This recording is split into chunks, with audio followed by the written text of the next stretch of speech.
Okay, let's unpack this. For so many of us, crossing the border between Canada and the US is just, well, normal, right? Totally. Part of life. Visiting family, quick shopping trips, maybe heading south for the winter. But here's the thing, the rules, the border rules, they're definitely changing. They really are. We've looked at your sources, government announcements, some detailed advisories, practical tips, even what travelers are saying online. Yeah. And yeah, there are some pretty significant shifts coming and like essential info you absolutely need if you're a Canadian heading south soon. Right? So our mission here in this deep dive is pretty simple. Cut through all that noise and pull out the really critical stuff, the practical tips for your next trip. Exactly. We're talking about a major new U.S. registration rule. It starts fairly soon for certain longer stays. We'll get into, the real deal with ex-U.S. based on what actual travelers find. We'll cover those essential do's and don'ts for driving across and touch on a very timely travel advisory, too. Basically, it's your shortcut to being properly informed to help you navigate all of this smoothly. That's the plan. Think of this as your essential guide, staying one step ahead for that next U.S. trip. So let's jump right in with maybe the biggest news for many folks planning longer stays, this new U.S. entry requirement. Yeah, this is a big one. Starts April 11th, 2025. Okay, April 11th, 2025. Mark that down. Who exactly does this apply to? So this isn't for like a quick weekend trip. It's specifically for Canadian travelers planning to stay in the U.S. for more than 30 days. More than 30 days. Okay. Yeah. So not the week-long vacationers, but really aimed at people spending extended time down south, tourists on long trips, business folks on longer assignments. And definitely Canadian snowbirds. They often stay for months. Right? Exactly. The sources we looked at say this rule is part of wider U.S. efforts, enhancing border security, tracking foreign nationals better. They mention it links back to President Trump's executive order, protecting the American people against invasion as context. Right. It's being presented as an administrative update tied to those national security goals. But the practical effect, it impacts anyone planning those longer stays, leisure, business, retirement, you name it. Okay, so if you are planning that longer stay, say after April 11th, 2025, what do you actually have to do? What's the process? Right. So according to the info, you need to go online. First step is creating an account with U.S. Citizenship and Immigration Services. That's USCIS. USCIS, got it. Once you have that online account, you need to electronically submit a form. It's called Form G325R. And electronically is the only way, right? The sources were clear on that. No mailing it in, no showing up in person. Correct. Online only. And this is crucial. You have to do it before your first 30 days in the U.S. run out. Before the 30 days expire. So you're registering your intent to stay longer. Exactly. Now, one bit of good news, relatively speaking. The sources note Canadians are exempt from the biometric part for this registration. So no fingerprints needed for this specific process. Okay, that's something. What about kids? If you're traveling with children, or maybe a child turns 14 while you're down there? Good question. So for non-U.S. citizen kids under 14 when they arrive, if they have their 14th birthday while in the U.S., they also need to register. Same process, online account. Okay. Form G325R. And they have 30 days from their 14th birthday to do it. Okay, so another date to track if that applies. And once you've done all this, you've registered. How do you prove it? USCIS puts a confirmation notice right into your online account. And you must print this notice out. Print it, like a physical copy. Yes, a physical copy. And registered Canadians who are 18 or older have to carry that printed notice with them the whole time they're in the U.S. Wow, okay, pairing the physical printout. That feels like a detail people could easily overlook. What happens if you don't register, or you don't have the printout, if asked? Well, the penalties mentioned are pretty serious. Non-compliance is considered a misdemeanor offense. It's a misdemeanor. Yeah, punishable by a fine up to $5,000, potentially imprisonment for up to 30 days, or even both. Oof. Okay, that's significant. They're not messing around. So definitely take this seriously if that 30-day plus stay applies to you. Absolutely underscores the importance. So who doesn't have to do this? Because it's not every single Canadian, right? There are exemptions. Right. Important exemptions. First, lawful U.S. permanent residents. Green card holders, they're out. Exempt. Okay. Also, Canadians who are admitted into the U.S. under certain non-immigrant visa categories, think like H-1B for specialty workers, L-1 for intra-company transfers, or TN visas under USMCA, plus their dependents, if they were issued a Form I-94 when they entered. Ah, the I-94, that little white card or electronic record? Exactly. If you got an I-94 because of your entry status, you're exempt from this new G325R registration requirement, Hmm. even if, say, your original admission period on the I-94 has technically expired. The sources suggest this applies even if someone is technically out of status now but previously held one of these visas. Okay, so basically, if your entry was already formally tracked with an I-94 for work or similar status, you probably don't need this additional registration just for staying longer as a visitor. That seemed to be the gist. And, this whole thing ties into another complexity the sources brought up. Oh, what's that? Tracking your days in the U.S., it's not just for this new immigration registration, it's also super important for U.S. tax purposes. Ah, right. The tax residency rules. Spending too much time stateside can make you a U.S. resident for tax purposes, even if you're Canadian. Precisely. If you hit certain day counts, and the formula is notoriously complex, as the sources point out, the IRS might consider you a U.S. resident for income tax, Which means, which means you could be required to file U.S. tax returns on your worldwide income.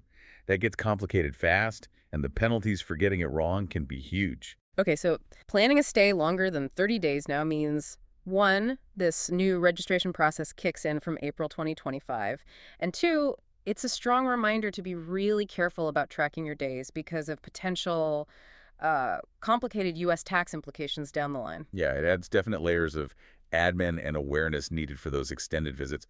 What seems like just a long vacation can suddenly bump up against both immigration and tax rules. It really does. Preparation just got more involved for snowbirds and other long-stay visitors. Okay, so that's the big new rule. Let's switch gears a bit. For people who cross often, even for shorter trips, border efficiency is key. That brings us to trusted traveler programs, specifically NEXUS. Right, NEXUS. That joint Canada-U.S. program, CBSA and U.S. CBP run it together, designed to speed things up for pre-approved low-risk travelers, air, land, sea crossings. And we saw some really lively discussion about NEXUS and the sources, especially on Reddit, people sharing their actual experiences. What's the vibe? Overwhelmingly positive, honestly. The consensus from frequent crossers seems to be, like, despite maybe some initial hassle getting it, it is so worth it. It tracks with what we usually hear. The benefits people mentioned are pretty compelling. Absolutely. Time savings came up constantly. Reduced wait times, sometimes dramatically. Someone mentioned the Peace Arch crossing. You know how bad that can get. Oh, yeah. Said on a packed Sunday afternoon in July, NEXUS probably saved them hours. Hours. See, that's the payoff right there. And it's not just land borders. People talked about faster crossings by air, even by boat. Using those NEXUS-only lanes, someone mentioned the Whirlpool Rapids Bridge at Niagara. Said it was incredibly quick. Yeah, those dedicated lanes are a huge perk. And airports too, right? Huge airport benefits mentioned. Getting TSA PreCheck included was a massive win for many, skipping those long security lines in both Canadian and U.S. airports. Someone flying often for work out of Pearson said NEXUS was a lifesaver. I bet. Makes sense.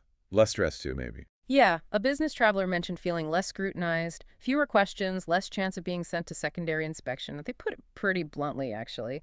Said they don't get treated like I'm coming to chirk their gerbs anymore with NEXUS. Huh. Well, that's candid. Yeah. But it speaks to that feeling of being recognized as low risk, which is the whole point. Right. Another interesting point someone raised, you can apparently use just your NEXUS card to get back into Canada if you somehow lose your passport while in the U.S. Okay. Though someone else chimed in saying other IDs can work too, but NEXUS might be faster for verification in that scenario. Fair enough. And there was something about an APEC card. Yeah, a connection there. Apparently, having NEXUS makes it easier to apply for an APEC business travel card. That card helps speed up entry for business trips into certain Asia-Pacific countries. Think parts of Asia, Mexico, Chile, Australia, places like that. Oh, interesting. One user specifically said it saved them hours arriving in Mexico, but they stressed it's strictly for business travel, not tourism. Okay, good clarification. So clearly a lot of upside, especially if you cross the border regularly. But, the Reddit thread wasn't all sunshine and roses. People acknowledged some downsides, too. Like what? The application process? Yeah, that came up. Several people called it a pain to get. So the application itself or scheduling the in-person interview could be lengthy or tricky. Okay, that's fair. It does take some effort up front. Any other issues? One person described a pretty weird experience. They scanned their passport at an NSUS kiosk, only had some alcohol to declare, but then got hit with a bunch of unexpected, kind of intrusive questions from the officer job, salary, stuff like that. Wasn't the smooth ride they expected? Huh. That's odd. It does show that even with NSUS, things aren't always 100% predictable. Officer discretion still plays a role, I guess. Seems like it. And there was a little debate about showing an NSUS card to, like, local police in the U.S. if you get pulled over. Some folks said most cops don't even know what it is, so it doesn't really help. Interesting point. So maybe stick to driver's license and registration for that. Probably wise. But look, overall, even with those occasional odd experiences or the application hassle, the general feeling from these frequent travelers was clear. The time saved, the smoother crossings, especially at peak times. It makes the effort and the fee, what is it now, $120 US? Yeah, 120 USD for 5 years. Yeah, Kids under 18 are free, though. right. Makes that $120 so worth it for most regular users. It really does seem like the benefits stack up significantly for those who cross often. And hey, if your application gets rejected or your membership canceled for some reason, the official sources do mention there's an appeal process. Good to know. It's a formal system. Okay, let's pivot slightly. Beyond the big new rules and NEXUS, sometimes it's just the basics of driving across that cause confusion. The Intact Insurance article you shared had some solid practical tips. Yeah, back to basics, but crucial stuff. First up, documents. Documents. Valid passport, obviously. Needs to be valid until you leave the U.S., but they recommend having extra time on it, right? Just in case. Yeah. Exactly. Sensible advice. Now, Canadian citizens usually don't need a U.S. visa or an ESTA for tourism or short business trips. But, and this is key if you're traveling with people who aren't Canadian citizens, maybe permanent residents or visitors from other countries. Ah, yeah. Their rules might be different. Totally different. They might need visas depending on their nationality. You have to check that before you get to the border. Don't assume everyone in the car has the same entry requirements. Good point. What else on documents? Consent letter? If you're traveling with kids under 18 and not both parents are present, standard stuff, but easy to forget. And your vehicle docs registration, proof of insurance, or the rental agreement if it's a rental car. And be ready for questions from the border officer. Yep. Where are you going? How long are you staying? What's the purpose? Do you have sufficient funds? Be prepared to answer clearly. And if you're planning special activities, like fishing, Check if you need permits beforehand. Don't get caught out. one last document point, health stuff. Yeah. Like COVID requirements. Right. The article mentioned that right now, proof of COVID vaccination or testing isn't required for entry. But that stuff can change. Always check the official USCDP website or maybe the Canadian consular site closer to your travel date for the latest health requirements. Smart. Okay, what about insurance? Car insurance specifically. Big one. Review your Canadian policy. Most likely, it does cover you in the U.S., often for up to 6 months, but there can be variations by province or by insurer. So you need to check the fine print or just call them. Calling them is probably the easiest way. Confirm your coverage details, ask if there are any restrictions or things you need to do to ensure it stays valid while you're stateside. You don't usually have to tell them you're going for a short trip, but checking gives you peace of mind. Avoids nasty surprises if you have an accident and need repairs. Makes sense. And beyond car insurance. Emergency medical travel insurance. Cannot stress this enough. U.S. healthcare is incredibly expensive. Yeah, you hear horror stories. Exactly. Check any existing policies you have through work or credit cards. But strongly consider buying additional specific travel medical insurance. You do not want to face a massive U.S. hospital bill without coverage. Definitely not. Okay, shifting to the actual crossing. Timing matters, right? To avoid long waits. Hugely. Simple advice from the article. If you have flexibility, avoid peak times. Holiday weekends, Friday afternoons, Sunday evenings are usually jammed. Weekdays, especially mornings, tend to be much quicker. And check the wait times online before you go. Absolutely essential. Use the CBSA or CBP apps or websites that show live border wait times. And know your options. Are there smaller, less busy border crossings nearby? Sometimes driving a little extra can save you a lot of sitting time if the main crossing is backed up. Good tip. And be prepared for some waiting anyway, right? Oh yeah. Have snacks, water, music, podcasts. Something to keep everyone sane if you do hit a queue. Okay, now let's flip it. Coming back into Canada, declarations. Gotta declare what you bought. Yep. Have your receipts handy. Help speed things up. Know your personal exemptions as a returning Canadian resident. Right. Those depend on how long you were away. Exactly. If you were gone 24 hours or more, you can bring back $200 CAD's worth of goods, duty and tax-free. If you were gone 48 hours or more, that limit goes up to $800 CAD per person. And if it was just a same-day trip, like popping over for gas or groceries? No personal exemptions for same-day trips. Technically, you should be prepared to pay Canadian taxes or duties on anything you bought, even small amounts. Okay. CBSA has a calculator online for that, right? They do. It can help you estimate potential costs if you're over your limit or on a same-day trip. The main thing is declare everything. Everything, even that one T-shirt. Declare it all. Alcohol, tobacco, food, gifts, everything you acquired outside Canada. The article warns pretty clearly failing to declare can get you pulled into secondary inspection. That means delays, maybe fines, maybe they seize your goods. Just not worth the risk. Especially don't try to bring back prohibited stuff. Definitely not. Check the CBSA what can I bring home info beforehand if you're unsure. The article also had some specific examples about food and alcohol rules, but for entering the U.S., those can be tricky. Yeah, they really can. Rule 1. Declare all food you're bringing into the U.S. Don't hide anything. Okay. What about specifics? Like cheese? Generally, most hard cheeses are okay, but they mentioned watching out for soft cheeses like cottage cheese or ricotta. Also, cheeses with meat in them or some unpasteurized ones, those might be prohibited. What about meats? Deli meats like sausages are usually a no-go, and the article specifically mentioned mutton, lamb, and goat meat are prohibited. Best bet is often just not to bring meat products unless you're absolutely sure they're allowed. Good rule of thumb, alcohol rules for entering the U.S. You have to be 21 or older to possess alcohol in the U.S. The duty-free limit is typically 1 liter per person. Bring more, and you might have to pay U.S. import taxes, or they could confiscate it. And obviously, never ever drink and drive. Basic safety, yeah. So, wow, it's clear that a smooth drive across the border isn't just about having your passport anymore. It's increasingly about knowing all these detailed administrative bits. It really is. Insurance clauses, specific food rules, declaration limits, the new registration. Preparedness now really means digging into those details that seem small but can cause big headaches if you miss them. For sure. Okay, one last thing. A very timely piece of information from the sources that kind of broadens the idea of travel preparedness. Right.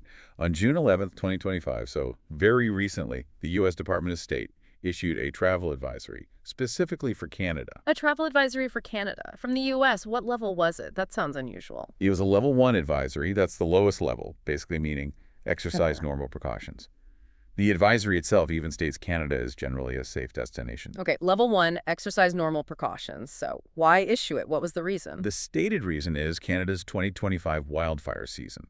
It references the major wildfire activity Canada saw back in 2024 as context. Oh, okay. So it's less about crime or political instability and more of an environmental awareness thing. Like be aware of potential smoke, air quality issues, or risks if you're near affected areas. Exactly. It's framed around environmental conditions.